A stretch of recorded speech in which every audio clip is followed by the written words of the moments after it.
It's day 7 on passage to Southport, Australia. Brisbane, basically. Had a good run the last 3 days. Been sailing.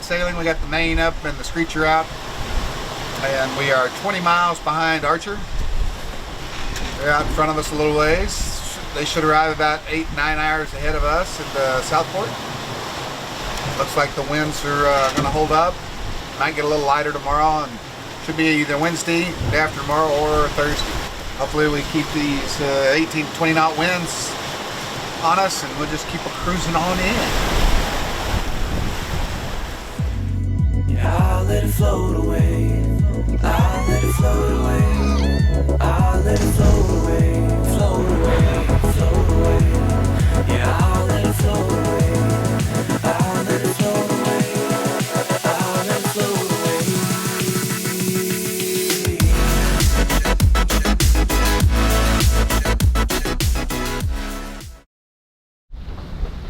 Although the first several days of this passage were completely and utterly calm, we finally hit some good winds to take us on into Australia. What are you gonna do? We're gonna drop the main, now we're gonna put up the ASIM. Drop the main, put up the ASIM.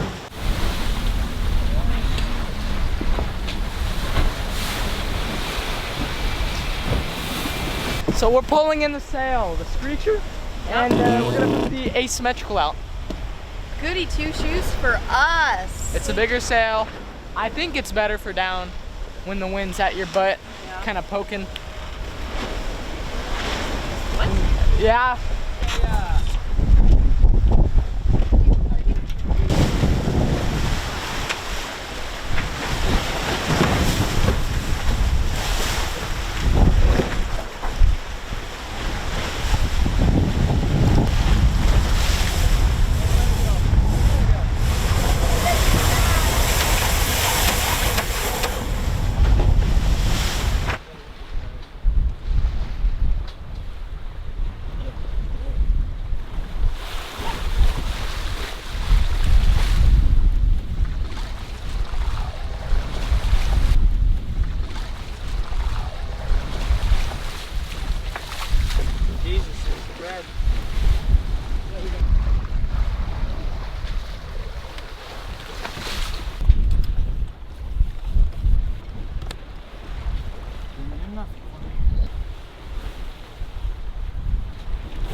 You're gonna get like... Yeah, let me get out of the way before I get knocked into the ocean. Okay, Kate, go get on the winch. Me? Which? Bah? Go. Wanna go?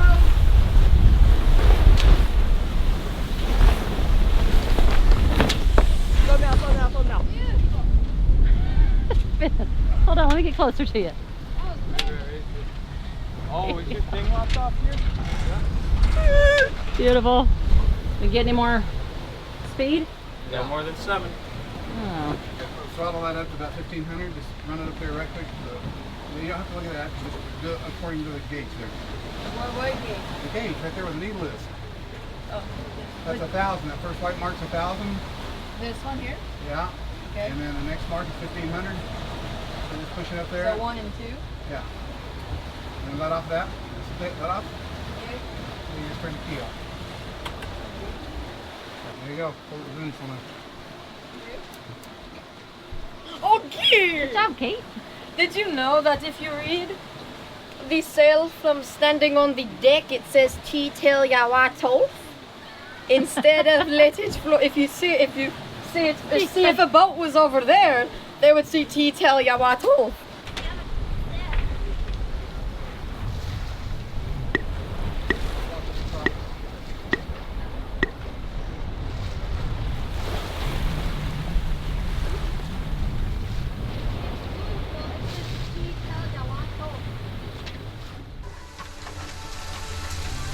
Fiji, they call this meat chop suey. It's just fajita meat, beef strips. We got some white snake in the background, or whatever that is.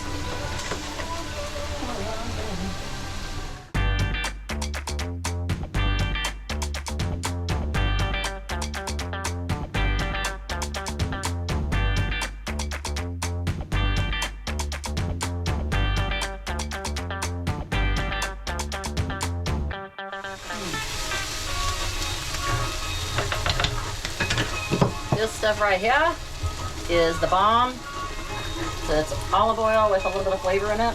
Oh my goodness. I think I could actually just drink it, if given the chance.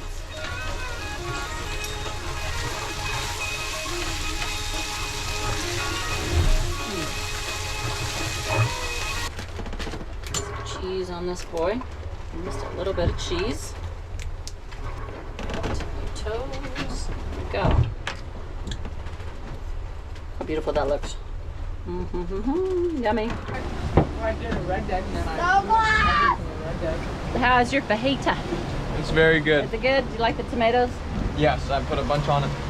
Grinding size. Did you eat one? measurements I ate is the one, most yes. annoying thing. And Finn ate some meat on a plate. I'm vegan, so I don't prefer tortillas. That makes no sense whatsoever.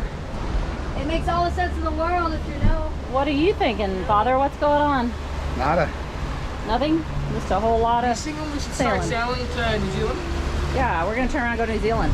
I think we should go back to Fiji's. We'd have to go that direction to get to New Zealand. Water. Yeah.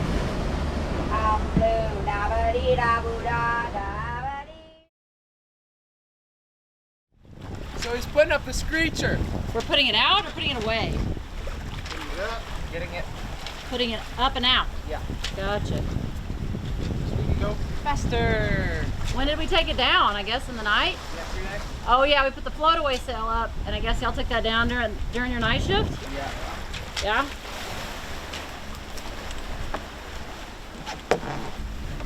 Can you put this sail up all by yourself? Yeah.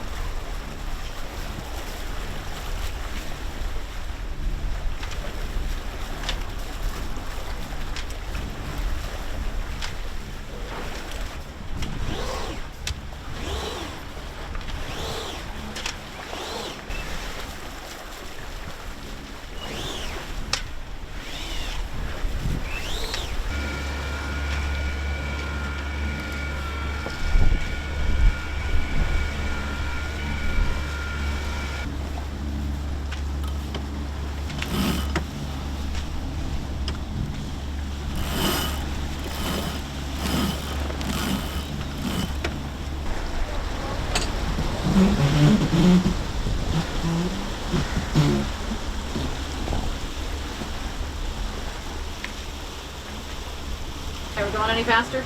Yeah. Yeah? A little bit. You got a knot or two? Yes. Sam, what does it say on ETW in there? 21. What? 2100. So 9 o'clock tomorrow evening we'd get there if we stayed this speed. Really? Oh, let's go.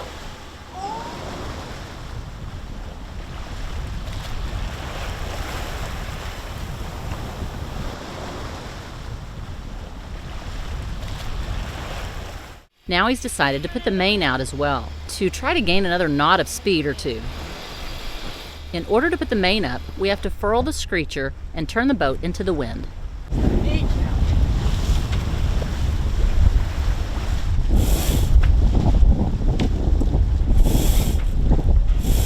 Work that sail, baby. Work it. We're in a couple of degrees that way.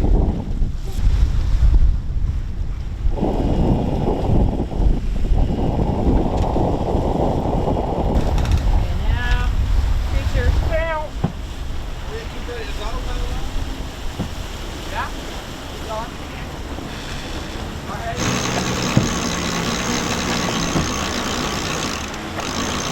Guess what? We got one more knot. Yeah, it's good. Then we'll be there tomorrow afternoon. Away for the work and here for the food. The motor wants to be the star of the show. Only 2 more days to go, and our goal now is to time it just right so that we arrive during daylight hours to clearly see exactly where to go. Our friends on Archer will arrive a day before us, and that got us to thinking about the differences between a performance cat, such as their Outremer, versus an expedition cat, like our Privilege. So I asked Keith to sit down and share his thoughts with you on the topic. Hey guys, welcome to the show today. Today we're going to talk about, this really isn't a Q&A, this is more of just a performance thing. Today we're going to talk about performance catamarans versus expedition catamarans. And so basically in my mind, there's 3 types of boats. There's charter boats that they build just for the charter industry. They're party barges. They're not made for ocean passages. They're not made for going across oceans. They're just made for weekend warriors or a couple of weeks of chartering in the Caribbean, and most of the time you motor where you're going. And then there's expedition catamarans or expedition boats like what I feel we have. And then there's performance catamarans like say an Outremer, like what Riley and Elena have. And I know a lot of people, Riley did a show on this about talking about performance issues and why you want to have a fast performance catamaran boat. And if you love sailing, so let's just break it down. Today we're doing the 1,500 mile passage from Fiji to Southport, Australia. And we're sailing with Archer, the sailing family. If you've not watched them, they've got a YouTube channel, really nice people. And so this is our first time to really sail against a true performance catamaran. And so far we've just been motor sailing and motoring a lot of the times. And so we're not truly getting to see what our Privilege 585 can do compared to an Outremer 51. He's got an Outremer 51 and we've got this Privilege 585. Our boat weighs 28 tons, his boat weighs about 14 tons. So a big difference. He's got dagger boards. I mean, his board's carbon fiber everywhere. I mean, it's ready to go. It's a racing boat. Now, in order to have that racing boat, they have to make it streamlined. They have to make it where it'll cut through the water. They have to make it lighter, and they still have a big sail area. But it's a lightweight, it's compact, really sharp Ferrari type boat. I mean, there's no doubt that boat can go fast. My boat's just a big. I mean, it's fast, but it's not as fast as that boat. So, as we've been out here sailing across the water, motor sailing, just motoring, our boat's keeping up with them. And motor sailing, our boat's keeping up with them. Yesterday was the first day we actually sailed a little bit, and we had about 13 to 14 knots of wind, both at the same angle, and he had his main out, we had a main and Genoas out. Both of us had our main and Genoas out. He was about a half a knot faster than me. We was doing about 8 knots, he's doing about 8.5 knots in the sea conditions we were in and everything we were doing. So, as obviously if the wind picked up and he had 15 or 20 knots of wind, he would really be going faster than me by probably 2 or 3 knots. We get down to the conversation of what do you lose to buy that performance catamaran versus buying an expedition boat. If you're going to go out cruising and you're really not a sailor, you just want to cruise around the world and you want to enjoy life, and I'm not saying people who have performance catamaran don't enjoy life. They do. They enjoy sailing, they enjoy racing, they enjoy going fast when they are sailing. The livability of the boat is secondary to them having racing fun and going fast, and that's just the mission. That's what they want to do, and there's nothing wrong with that at all. I, on the other hand, don't enjoy sailing that much. I enjoy living on the boat, and I enjoy traveling, and I enjoy a boat that'll get me from point A to B reasonably fast, but I can sacrifice the performance for what I gain through the expedition boat. And I want to just talk about a few of those things. The winds are going to pick up tomorrow, and Archer is probably going to beat us to Australia probably in 2 days. So it's been a 10-day passage. They'll probably make a day to 2 days early on us. The rest of the time he's going to be sitting on anchor just like I'm sitting on anchor. So apples to apples, his performance boat got him 2 days where he's going. And believe me, they love sailing, they love going fast, and I don't blame them. It is fun when you're going fast, but that's their model, that's their mission, that's what they like, and there's nothing wrong with that at all. For me, I'm gonna show up 2 days later, and once again, I can carry a big dinghy with a 60 horsepower engine. I can carry 2 generators. I don't have to worry about weight. Now, I do have to motor a lot more than him. He'll kick off his motors and he'll be sailing at 7 knots, where I'll be motoring at 7 knots because this boat needs 15, 20 knots of wind to really sail and go. And going downwind, he should really do better than us a lot. So that's the differences. Now, one of the things you want to understand about our boat versus the charter boat group is that this is a custom performance boat. It does have performance that most boats don't have. So even though it is a big, large boat, it's got long keels underneath it. It's got a 2 meter draft on it, so it can track upwind pretty good, and it doesn't slide across the top of the water. And it was built well. Outremeers are built well. These boats are built well. Balance cats are built well. You know, there's a lot of, they're not just mass-produced charter boats. So we got a we got a fogging sail. The wind's dying on us. It's just dying. So anyway, those are the differences. You know, it's all mission critical. It's how you want to live on the water. If you're going to live out here long term on the water, I would think you'd want the space. You know, everybody says, well, we don't need that much space. We don't have that many kids. We don't have this or that. If it was just me and Renee out here on the water, I'd still have this size of boat. I like the space. I like the redundancy and systems that we have. I like the ability that I can get in and work on everything on this boat. I can get to it and I can fit into those places and work on them. Those are big issues for us. So I wouldn't change. Now, once again, if you talk to a person who buys an Outremer or a Balance or a gunboat, they're going to think that their boat is the best boat in the world. I'm not attached to a privileged catamaran. I mean, I'm not one attached to that Beneteau. I'm attached to the boat that serves my mission. What is my personal mission? What is my personal comforts? How do I want to live on the water? And if I find a boat that serves those better, then that's the boat I'm going to go with. So far in our life, this privilege has been the boat that fits the mission for what we're doing and how we like to live our lives. It is hands down, I haven't found a boat that fits our mission, how we like to live as a family, better than this boat. It is truly an expedition catamaran. And it has performance to go with it. Does it have the performance of an Outremer? No, it doesn't. Can it go pretty close to an Outremer? Yes, it can. Can it go 20 knots? No, it can't do that. But this boat can sail up to 14 or 15 knots, and I've never done that because it's just too uncomfortable and everything's stressed out and everything's pressured out. I think the same thing would probably be true on an Outremer. Unless you just like racing, you wouldn't go 20 knots all the time, even if you could. Your family wouldn't enjoy it. I mean, they might if they're all die-hard sailors, purest racers, but those are the things. Now, if you do have an Outremer or a racing boat or performance boat, you can dang sure go compete in regattas. You might want to do that racing stuff. You might want to do all those kinds of things. We're not a racing family. We don't. That's not a mission critical thing for us. What's mission critical for us is space, storage, redundancy, livability, stability, how it's constructed. And when you get into these top catamarans, just like privileges, balances, Outremers, gunboats, they are made well. They're well-built boats, all of them. You can't talk about how they're not well made. They're great constructed boats. So taking that aside, they're not charter boats. They're not these lightweight, make 1,000 of them a year charter boats. And so once again, it all goes back to the mission. What is your mission? 99% of the time you're sitting on anchor. And how are you going to live? How's that boat going to function for you when you're out there on anchor? You know, a lot of the performance boats don't have generators. We like to have our generators on because we run our air conditioning. When it's really hot, we can shut our shades up and we can run those AC units and we can cool off. And you know, a lot of guys say, well, I don't need that, I just acclimate to the temperature. And there's nothing wrong with that either. I just don't like acclimating. I'm kind of stuck in my ways. I'm kind of old, and so I like to cool off. I like those simple pleasures in life. I just don't want to do without all of them. I mean, I am living out here on the water doing without Mexican food every night. I could use some more Mexican food. But, so those are the things. And that's how we live. It's mission critical. What's important for us to live out here on the water?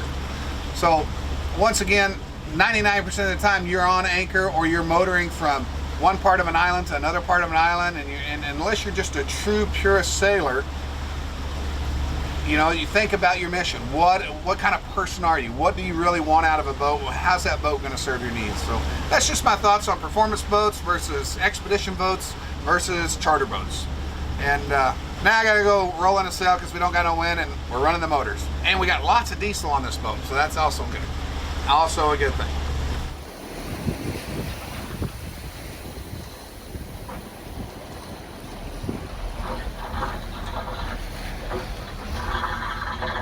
But I'm doing the peaceful route this time. That's what Floud said. And the magma place and the ruins. If you do that enough times, it'll play a really creepy song, and that's when you know. All right, we got 100 miles to go. Yesterday morning early, we had to make a decision. There's a sandbar where we go into Australia that we got to cross over to get back into the rivers. And you want to hit that at a flooding high tide just to make sure you clear it. And you don't want to hit it crashing waves, and you don't want to go in there at night if you've never done it before. So Seth, on Archer, who was about 18 miles in front of us, decided he'd crank his motors up and motor hard to close that gap and hit the window today. So he'll get in there today around 6, 7 o'clock this afternoon, and he'll be at the Q dock this evening. We decided we didn't want to throttle up and put the motors on. We were just sailing fine, and we'll just show up 15 hours later in the morning at flooding high tide. We'll both still check into the country at the same time, but we just didn't feel like throttling up and getting there like that. So in the end, the Performance Cat versus the Expedition Cat, both boats did really good. If Seth would have kept sailing, he would have beat me by about 8 to 10 hours. And if we would have kept sailing, and everybody, all things being equal, his Performance Cat would have beat me by 8 to 10 hours.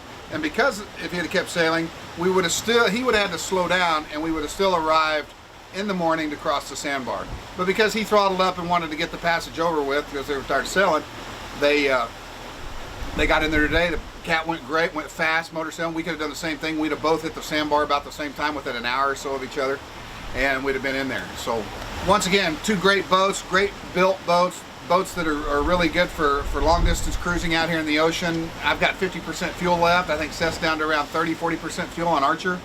But just because he's got smaller tanks, it doesn't mean he burnt less fuel. I burn a lot of fuel too, but because we had to motor so much. But great passage, typical sailing conditions, and looking forward to 14 days of hell in a prison cell. But we're grateful we get into Australia. We're very thankful we got into cyclone refuge here. I just wish that common sense would prevail and they would give us sea time out here. It's just crazy they won't give us sea time. Maybe they'll change their minds when I get there and I show them these rugged good looks, and I show them my swagger. I put the swagger on and the what is the face? Smolder. The smolder. The smolder. Let's not try that. Anyway, Sweet. that's it. So we got 100 miles left. We're gonna slow down a bunch more, about 4 knots, so we can get in there and show up about 8 o'clock in the morning, nice and rested and ready to clear, and then go to our dock and our prison cell. So Sweet. here we go.